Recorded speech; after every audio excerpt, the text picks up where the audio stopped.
see is basically the drug problem in this city is a growth in. There are 51,000 people in prison in the state of Michigan. And to maintain a person for a year costs $35,000. And that equals $1.8 billion a year to incarcerate people because of drugs. 75% of those people out there are not only African American, but they come from Detroit, Highland Park, Pontiac, African American community.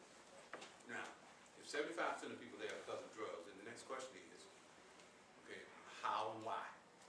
Well, what I'm going to attempt to do today, and I'm going to share with you a lot of information I've been sharing for a lot of years.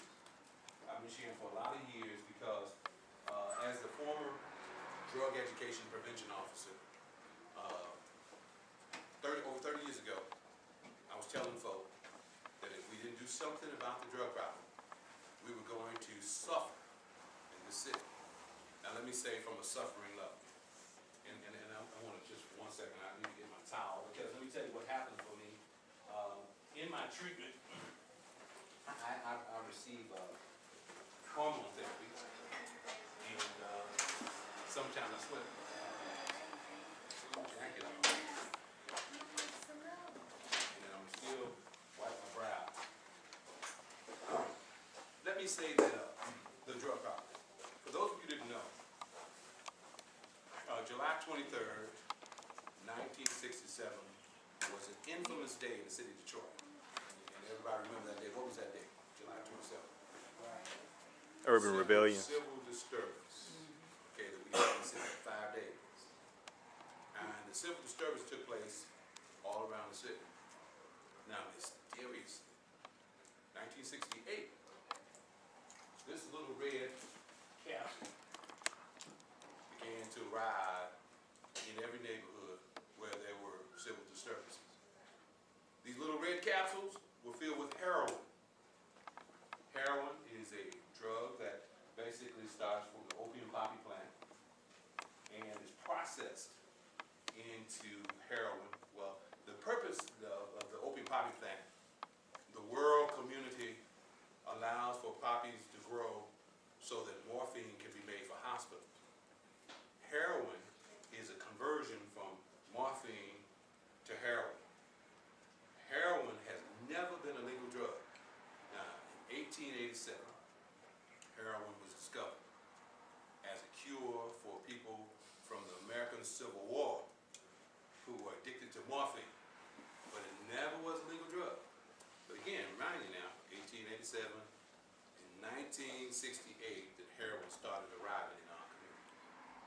Now, at the time when it arrived, it was in a brown powder form, and then some of the people who were selling it had different names, but more important than anything else, this little McDonald's spoon, one reason why I carried it is because many people who were selling it by the McDonald's spoon. They would sell it basically $5 to $10 per Mac. People were basically snorting it, and then folks started shooting it in various parts of their body, from various main arteries, hand, arm, groin area, neck, and what we had then was just an explosion. Now, let's think about it for a minute. Now, when the problem began in 1968, the market or the people that began to start selling it to were between 14 and 18 years of age. Okay, now let's think about it. Give us some numbers. 42 years ago, when people started using it, they were 14, 18. How old would that make them now? 42 years ago, if they were 14, 18. Some of these young people, young minister, think about it. Think about it. They would be somewhere close to 60, right? 60 now, okay?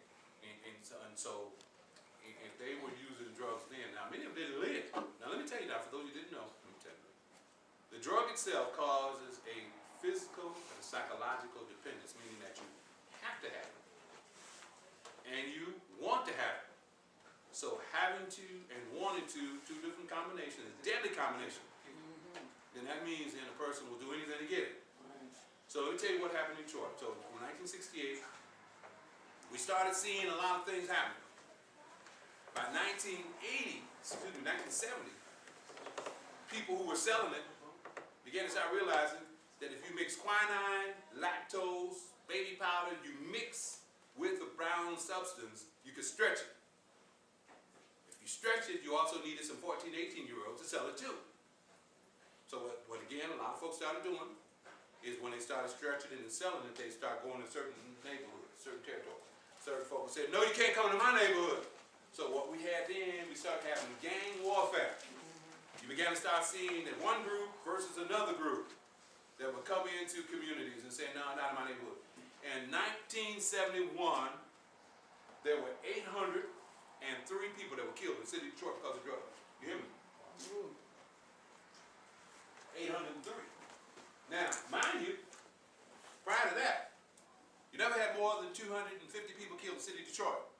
We went from 250 to 803 because of drug sales, gangland violence. As a matter of fact, this particular neighborhood was probably one of the harder hit neighborhoods.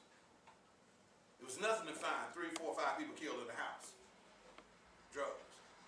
Now, the challenge was that as we looked at the process, you know, where people would actually take the powder, put it in a spoon, and then from the spoon, they would actually turn it into a powder. And from the powder, they would determine where they would put it in their body, the spoon over here, and then they would actually run it, mainline it, and until it got to a point where we actually had tens of thousands of people walking around the city of Detroit with swollen hands, swollen feet, who were victims. And let me tell you what we have right now in the city of Detroit. Here it is now, 2010. And we still have at least 100,000 drug addicts in the city of Detroit right now who spend an average of $50 a day. Let's play with some numbers again. If you have 100,000 addicts spending $50 a day, how much is that per day? No, listen, let's back up. 100,000 people would take $50 out of their pocket every day and go and buy drugs. 5 million a day. Times how many days in a year? 365. How much out a year? $1.8 million is generated in the city of Detroit every year because of drugs. Now, let me say this. So for 42 years, we've had a drug problem in the city of Detroit. So 42 years times 1.8 billion is how much? Close to $60 billion is generated with this industry right here.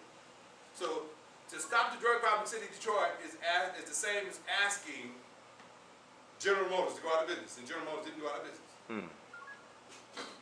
The question is, who are the folk who would take a powder and put it in their system? Now mind you, I haven't talked about any other drug yet. I haven't talked about crack yet. I haven't talked about marijuana. I haven't talked about the illegal drugs or the legal drugs. I haven't talked about any of that. I haven't talked about alcohol. Who are they? Who are the folk who need to put a demonic powder in their system? Now I've learned in 38 years that there are some, we know who they are. In many cases, there are brothers, our sisters, our cousins, people who live right behind the church, right down the street from the church, right across the street from the church. Amen. I did a study. I went into the police department file, and I studied who they were. Normally African-American male, who came from a broken home, who in many cases never learned the value of church, who never learned a lot of things that many of us have learned and many of us embrace. So can we teach young people how to think different? Can we teach young people to be different? The answer is absolutely yes, we can.